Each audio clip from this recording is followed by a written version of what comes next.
सत साहिब जी चैनल को सब्सक्राइब करें, बेल आइकन दबाएं। वीडियो अच्छी लगे तो लाइक करें और शेयर भी करें। सत साहिब। आपने अभी सुना इस पद में, पिप्पा दरिया में कूद गए जिन कैसी करी डिठाई, भाई वो नरपाड़ा जीत गए जिन सिर धड़ की बाजी लाई। एक पिप्पा ठाकुर, एक पिप्पा राम ठाकुर राजा था नागौर शहर का। वो माता का पुजारी था, शेरों वाली माता का दृढ़ पुजारी था और भक्ति की चाह उसके अंदर विशेष थी।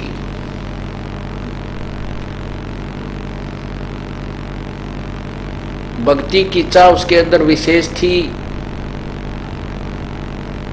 और वो संतों महात्माओं के समागम अपने घर पर करवाया करते थे। उधर से पूर्ण परमात्मा कबीर देव जी काशी में प्रकट थे और स्वामी रामानंद जी को उन्होंने तत्व ज्ञान से परिचित करवा दिया था। उसके बाद रामानंद जी की मंडली उस तत्व ज्ञान का ही प्रचार किया करती थी, आन उपासना को मना करने लगे। एक दिन रामानंद जी की मंडली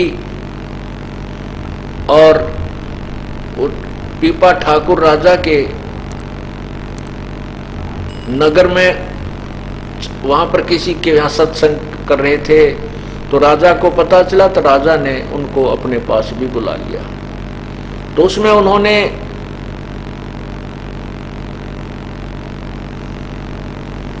पूर्ण परमात्मा की महिमा का गुणगान किया और अन्य जो पूजाएं थी उनको छोड़ने के लिए प्रेरित किया। राजा ने कहा कि महात्मा जी, मैं तो शेरा वाली माता की पूजा करता हूं, मैं इससे ऊपर किसी शक्ति को नहीं मानता, कोई पावर नहीं है। तब रामानंद जी ने कहा कि अब तो हम जा रहे हैं और फिर आएंगे। तो उस पीपा जी ने कहा कि मेरे से माता साक्षात बातें करती है, मैं आपकी बातों में आने वाला नहीं हूं। तब रामानंद जी ने कहा कि आप माता की जब भी कोई पूजा करते हो, जब आपसे वो साक्षात्कार हो उनका, तो आप उससे पूछना कि आपसे ऊपर कोई शक्ति है कि नहीं। अब रामानंद जी वहां से चले गए अपनी मंडली को लेकर के। अब राजा ने अपनी विधिवत पूजा की, उसको तो कसक लगी और फिर वो माता का साक्षात्कार हुआ। तब माता से प्रश्न किया कि हे माता, हे दुर्गा, क्या आपसे भी ऊपर कोई शक्ति है? तब दुर्गा ने कहा, हाँ भाई, मेरे से ऊपर भी शक्ति है, क्योंकि ये देवता है, ये झूठ नहीं बोलते हैं, तो हम इनकी महिमा उलट सुलट गाते रहते हैं। तो उसने कहा, हाँ भाई, मेरे से ऊपर बहुत बड़ी शक्ति है, लेकिन वो तुम्हें मिल नहीं सकती, वो दर्शन नहीं देती, उसकी साधना व्यर्थ है। इस बात की खटक और लाएगी पिप्पा का, भाई जब इनसे ऊपर शक्ति है और वो कहते हैं वो दर्शन देती है, तो अभी संत आए थे। तब उसने कहा, माता, अभी वो संत जो आए थे वो कह रहे थे कि वो शक्ति की प्राप्ति हो सकती है उस परमात्मा की। ने बोली, भाई अगर तूने उससे उस परमात्मा से मिलना, हर कोई मिलाने वाला मिल जाता है, तो कोशिश कर लेना। यूं कहकर अंतर्ध्यान हो गई। अब दोबारा जब वो रामानंद जी गए मंडली लेकर के, तो तत्व ज्ञान सुना और कहा, मैंने माता से पूछ लिया है कि वास्तव में और शक्ति है, तो मैं आपके साथ चलूंगा। मैं इस राज्य को त्यागता हूं। अब उसने रामानंद जी ने सोचा, ये राजा ही तो किरा कुंड से मूड में है और फिर यू वहां जाकर शर्मा दर्द करेगा, नु कहेगा मेरा राज छुटवा दिया, फलाना करवा दिया। तो बोला, जी अभी तो हम कहीं और जा रहे हैं और आश्रम की तरफ नहीं जा रहे हैं, आप फिर वहां आश्रम में आ जाना। अब राजा उसने कहा, भी ठीक है। उधर से उसकी 3 रानियां थी। हाँ, उसकी 3 रानियां थी राजा पीपा की। तो वो तीनों रानियों ने भी कहा कि हम भी आपके साथ चलेंगी, हम भी आपके साथ चलेंगी। अब पीपा जी को समस्या होगी। उसने रामानंद जी से कहा कि हे गुरुदेव, या तो समस्या ज्यों की तो रहेगी, ये रानियां मेरे साथ फिर चलेंगी, वो बखेड़ा वहां फिर रहेगा, इनकी रोज लड़ाई रहेगी, मैं इनके सुलटाने में लग गया रहूंगा। ये भगवान, अब इन तो पीछा और छुटवाओ, आपका कोई विधि बताओ। तब परमात्मा रामानंद जी ने कहा कि एक तरकीब है, तीनों को बुलाओ। अब तीनों रानी, परमात्मा बोले भी, रामानंद जी बोले भी ठीक है, तुम भी बोलो तैयार, राजा के साथ चल पड़ना। तो तीनों की तीनवा ने सारे गहने पहन लिए, कोटी जितने भी थे, हार भी, दो आड़े वो सोने के कड़े बना रखे जो भरा भरा पहरा करते राजस्थानी है, और पाया में भी और काना में भी, सारे पूरी लद पद होगी सोने में, और बढ़िया सुंदर कपड़े पहन लिए। तीनों अपना तैयार होकर आगे चलो हम भी चलेंगे। अब बता, ये कोई वैराग धारण करने की तरीका था उनका।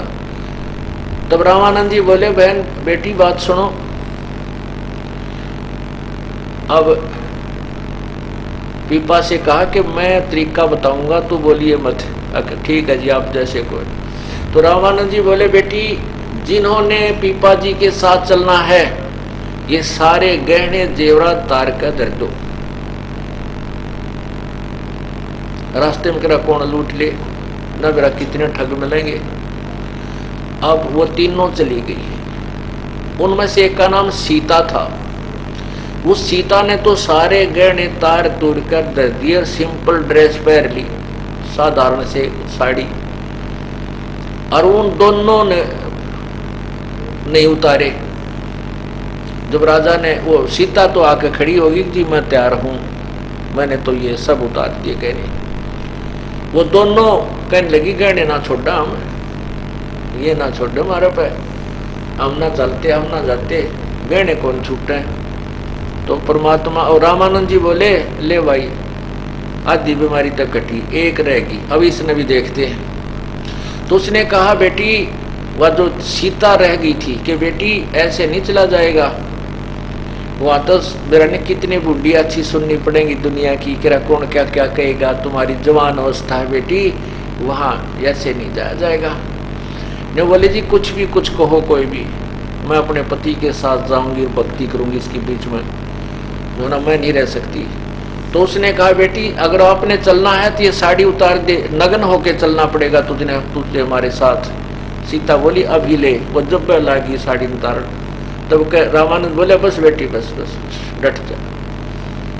तब कहा, पीपा ये तेरा बिल्कुल सच्चा साथी है, ये आत्मा परमात्मा को चाहने वाली है, ये तुझे बाधा नहीं करेगी भक्ति में, कहीं पर भी आप इसको साथ ले सकते। अब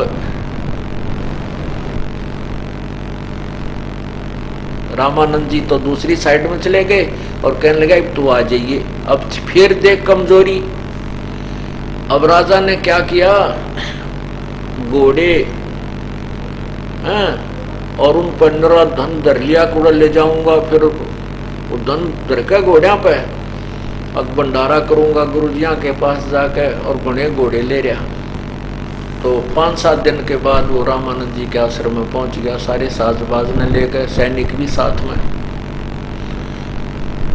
तब रामानंद जी के पास राजा पहुंचा, साथ में वो उसकी पत्नी थी। तो रामानंद जी ने कहा, अरे खूब, वो तो राजा वाली वेशभूषा में था जब तक। तब रामानंद जी ने कहा कि, स्वामी जी ने कहा कि राजा, यहाँ तो आपने दास बन के रहना होगा, राजा बनकर नहीं। और जितने भी तेरे ये घोड़े गाड़े हैं, इन भाई तो छोड़ा वापस, इनके यहाँ कहाँ रखेंगे। तो उसी समय कहते हैं, उसने सारे घोड़ों को वहीं बेचकर जितना धन था और सारे का भंडारा करवा दिया गुरुदेव के आदेश तय, और सीता और वो दोनों रहने लगे।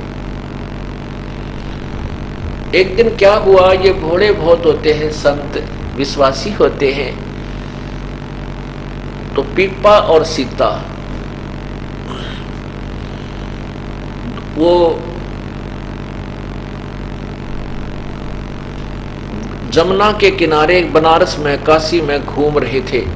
अब उन्होंने इतना तो सुना था कि भगवान श्री कृष्ण की द्वारका दरिया में यानी समुद्र जल ने डबो रखी है। अब उनको पूरी कथा का ज्ञान नहीं था। ऐसे दोनों जने, वो पीपा और उसकी पत्नी सीता, ऐसे नहर की पटड़ी दरिया के साथ साथ टहल रहे थे। और स्वामी रामानंद जी कहीं बाहर चले गए थे अपने सत्संग उद्देश्य थे। तो वो बैठे बैठे बातें करने लगे। भोले होते हैं संत। सीता, पीपा ने कहा, सीता सुना है भगवान की द्वारका जल में डूब गई थी, पता नहीं कहाँ सी होगी। इच्छा करता है कि भगवान से मिलने, एक बार आए हुए द्वारका में चलते हैं, भगवान वहां मिलेगा। उनकी बात एक लफंडर सा पाली सुने था। वो बोला, मैं बताऊं द्वारका किससे है, कहाँ, इसमें ये यूं दिखो ना, वो गंगा के बीच में दरिया में निशान बता दे, वहां सी है। अच्छा, अब उनके देखते देखते दोनों आने डांक मार दी। अब चल भगवान से मिलाते। अब कहते हैं पूर्ण परमात्मा ने उसके लिए क्या लीला की कि वहां पर एक द्वारका रच दी उस जल में, दरिया, उस जमुना के जल में, गंगा के जल में। और ऐसे ही वहां कृष्ण रूप धार के पूर्ण परमात्मा उस पीपा और सीता के साथ रहा, उनको खूब अच्छे भोजन करवाए हैं। और भाई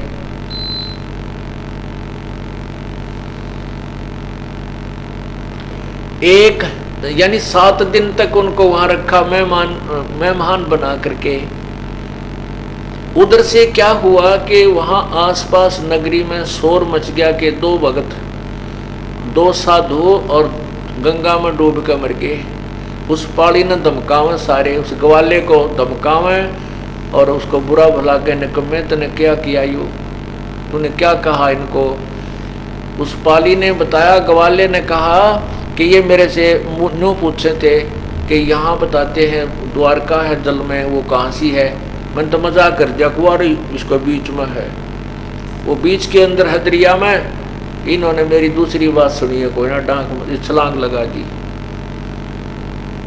दो भक्त मर गए, 2 भक्त मर गए। दरिया का पानी था, उसमें लाश भी ना पावे, तेरा कित की कित जावे।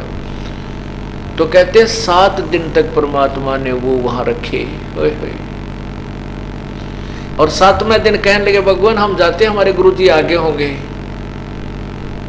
पूर्ण परमात्मा बंदी छोड़ने का, अच्छा बेटा जाओ, और यूं करो, ले एक अंगूठी दे देता हूं। दोनों के इसी बढ़िया सोने की अंगूठी छाप पहना दी और उस पर लिख रखा कृष्ण, श्री कृष्ण।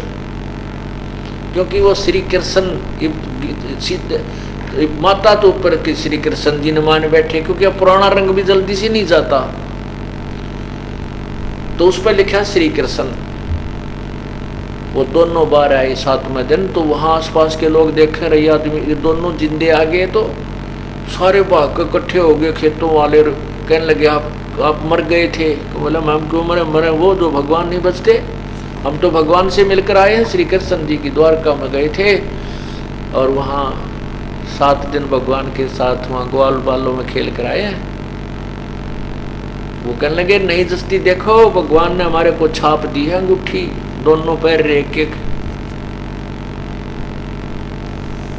अब पुण्यात्मा,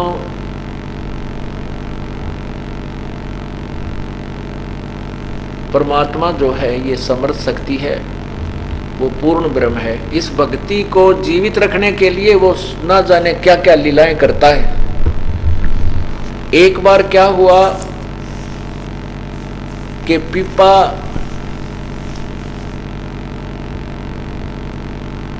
और सीता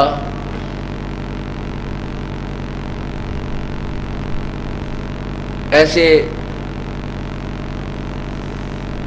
जा रहे थे और जाते वो एक उसमें बैठ गए वृक्ष के नीचे।